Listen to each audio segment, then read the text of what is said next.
देखिए सूरत हाल बड़ी एक तो सीरियस हो गई है, तशवीशनाक हद तक ये एस्केलेट हो चुका है मामला ईरान और इसराइल का। अब पहले या तो हम इस जंग की बात कर लें या फिर अपने पाकिस्तान के कॉन्टेक्स्ट में बात करें, क्योंकि हमें भी अब ये बड़ा फाइन लाइन पर चलना होगा। हमारा नेबरिंग कंट्री है, हमारा बरादर मुल्क है ईरान। क्या मौक़िफ़ फॉरेन ऑफिस की तरफ से अब मुमकिन तौर पर पाकिस्तान का जा सकता है? खासी गंभीर है, सीरियस है, वॉल्विंग है और स्पेशली पाकिस्तान के लिहाज से हमारे जो वेस्टर्न बॉर्डर है उसके साथ जब ये अटैक हो रहा है और फ़िज़ाई हमला हुआ है वहां पर, स्पेशली इसमें वहां पर न्यूक्लियर इंस्टॉलेशन को और ईरानी रिवॉल्यूशन गार्ड के हेडक्वार्टर को हिट किया गया है, तो उस लिहाज से एक बड़ी वॉल्विंग सिचुएशन है जिसमें अमेरिकन को डायरेक्ट इम्प्लीकेट किया जा रहा है ईरान की जानिब से। और लाइकली है कि इन टाइम्स टू कम जो है ये चीजें मजीद बढ़ेंगी, क्योंकि ये इसराइली जो प्राइम मिनिस्टर नेतन्याहू उसने अभी कहा है कि ये फर्स्ट फेज था और हमने उसकी लीडरशिप को हिट किया और अभी हम फर्दर आगे जाएंगे टारगेट्स हिट करने के लिए। जहां तक आपके सवाल का ताल्लुक है कि पाकिस्तान के फॉरेन ऑफिस की क्या पोजीशन इस पे होनी चाहिए, ऑफ कोर्स पाकिस्तान एक अमन पसंद मुल्क होने की ताकत होने के नाते इसको मजम्मत करेगा और करनी भी चाहिए, और इस वक्त प्रेस रिलीज वगैरह कोई भी आउट भी हो जाएगी वहां से। लेकिन at the same time security level के ऊपर अगर आप देखें तो अल्हम्दुलिल्लाह पाकिस्तान की आर्म्ड फोर्सेस जो उनकी ट्रेनिंग, अपनी जज्बा शहादत और अपनी मोटिवेशन की वजह से अब जो ऑपरेशन बुनियाद मरसूस में उसने एक खास पोजीशन जो हासिल की है और दुनिया में एक इज्जत व वकार की नजर से उसको देखा जा रहा है। तो अब ईस्टर्न जो हमारा वेस्टर्न बॉर्डर है वो हॉट होने जा रहा है साउथ की जानिब जो ईरान के अंदर है। तो लिहाजा पाकिस्तान के लिए एक डायलेमा काइंड ऑफ सिचुएशन जरूर इवॉल्व हो सकती है, क्योंकि मोदी और उसके जो हवारी हैं जो गवर्नमेंट बीजेपी की वो भी काफी हॉस्टाइल स्टेटमेंट इस पर जारी कर रहे हैं। लेकिन पाकिस्तान, चूंकि मैंने इससे पहले कहा कि हम हमेशा से इंडिया को और उसके जो लाइक माइंडेड स्टेट्स हैं जिसमें इसराइल शामिल है, इनके नेक्सस को, और अभी अफगानिस्तान उसमें शामिल हो चुका था, इनकी तमाम जो डिफेंस नेक्सस है उस पर नजर रखे हुए हैं और अकॉर्डिंगली हमने अपनी पॉलिसीज, अपनी कॉन्टीजेंसीज जो हैं वो प्लान कर रखी हैं। पाकिस्तान कभी भी जारियत के हक में नहीं रहा है और किसी मुल्क की सालमियत और उसकी खुद मुख्तारी उसके अगेंस्ट भी किसी मौके के ऊपर भी ऐसी कोई पोजीशन न माजी में ली गई है, ना हाल में है, ना मुस्तकबिल में ऐसा हो, क्योंकि इंटरनेशनल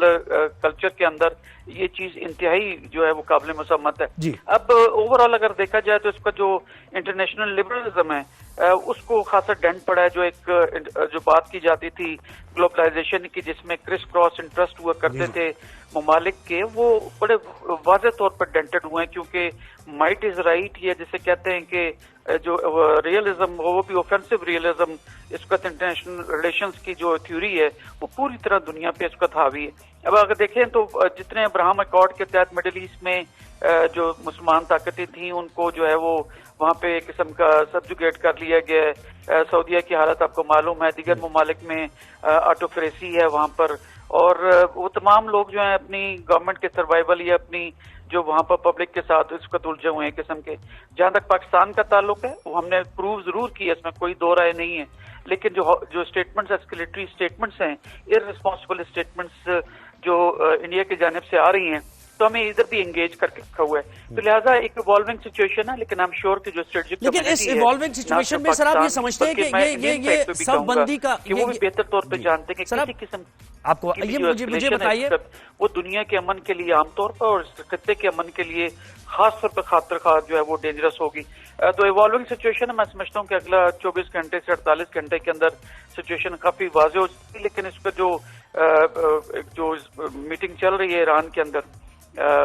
उसमें देखना पड़ेगा क्या डिसीजन है। अच्छा, मुझे एक चीज बताइए कि अभी इससे पहले जब तक ये हमला नहीं हुआ था तो अब फिर भी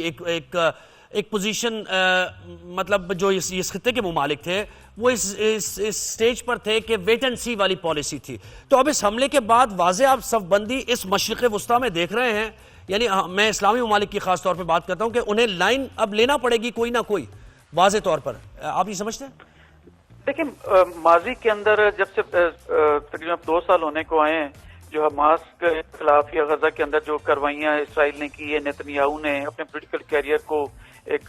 दवाम देने के लिए, उसके ऊपर ओआईसी की मीटिंग कोई इस तरह की कोई ठोस किस्म की स्टेटमेंट नहीं आई, ना ही अरब लीग की जानिब से आई और ना ही दूसरे ममालिक की जानिब से, क्योंकि वो अब्राहम अकॉर्ड के चक्कर में वो अपने आप को से बांध चुके हैं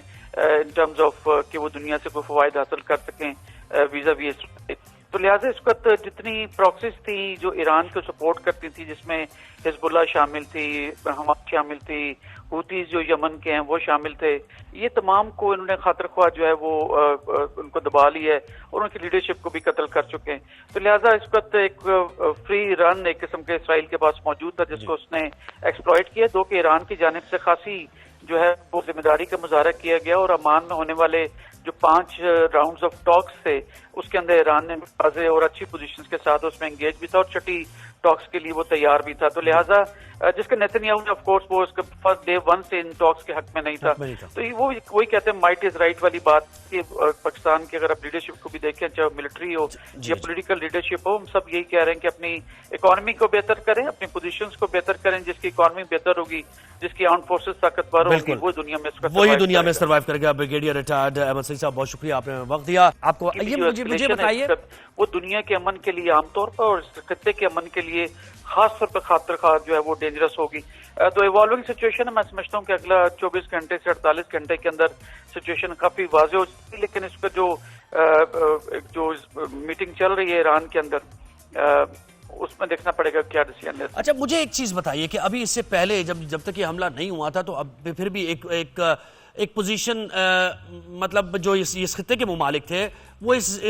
स्टेज पर थे कि वेट एंड सी वाली पॉलिसी थी। तो अब इस हमले के बाद वाज़ेह आप सफ़बंदी इस मशरिक़ वुस्ता में देख रहे हैं, यानी मैं इस्लामी मुमालिक की खास तौर पर बात करता हूं कि उन्हें लाइन अब लेना पड़ेगी कोई ना कोई वाज़ेह तौर पर। आप ये समझते हैं? देखिए, माजी के अंदर जब से तकरीबन 2 साल होने को आए हैं, जो हमास के खिलाफ या गजा के अंदर जो कार्रवाइयां इसराइल ने की है, नेतन्याहू ने अपने पॉलिटिकल कैरियर को एक दवाम देने के लिए, उसके ऊपर OIC की मीटिंग कोई इस तरह की कोई ठोस किस्म की स्टेटमेंट नहीं आई, ना ही अरब लीग की जानिब से आई और ना ही दूसरे ममालिक की जानिब से, क्योंकि वो अब्राहम एकॉर्ड के चक्कर में वो अपने आप को से बांध चुके हैं इन टर्म्स ऑफ कि वो दुनिया से कोई फवायद हासिल कर सकें वीजा वी।